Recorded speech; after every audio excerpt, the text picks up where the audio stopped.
My twisted timelines. My life was by no means normal. Many things that had happened to me on my way so far differed significantly from the experiences of other people. For example, for many people out there, February 14, Valentine's Day, was a great day, and September 11, 2001 was a scary day. For me, it was completely the opposite. In the early 2000s, one of my exes, a Georgia's reggae singer, threw herself in front of a subway train out of desperation on February 14. Luckily, we had parted in friendship. For years, she unsuccessfully tried to emigrate to Jamaica and leave Germany. The climate in emotionally cold Germany dragged her down from day to day, and I and the other people in her circle of friends didn't see it coming. Not even when she started giving away some of her belongings to us. Apparently, she had planned everything well in advance. Every one of us should get their parting gift.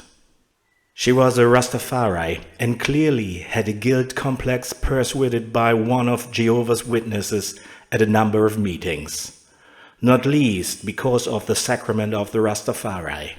The same person who had tried to convert me in the past stood at my door one day and announced the horrible news, smiling toxically with the afterthought, but she also smoked weed.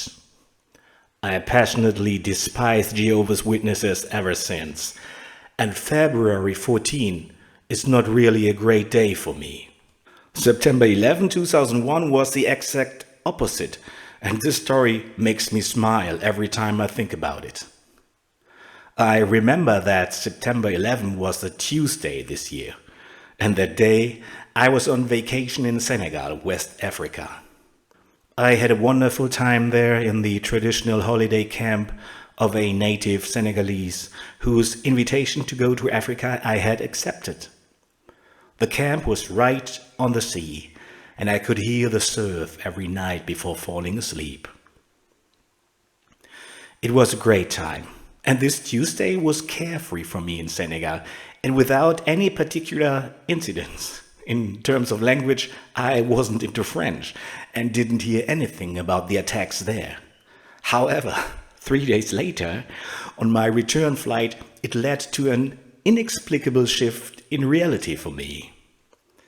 On Friday, on the return flight to Europe in Dakar, when I entered the step stairs of the aircraft, dressed in brightly colored clothes, with flowing hair and a small drum under my arm, a muscular, weird-looking steward and a stewardess who was obviously unkempt, stood to the left and right of the aircraft door and greeted me.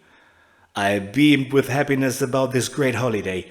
Man, I thought, these two guys look rocked. They must have been drinking and fucking in the hotel room all night long.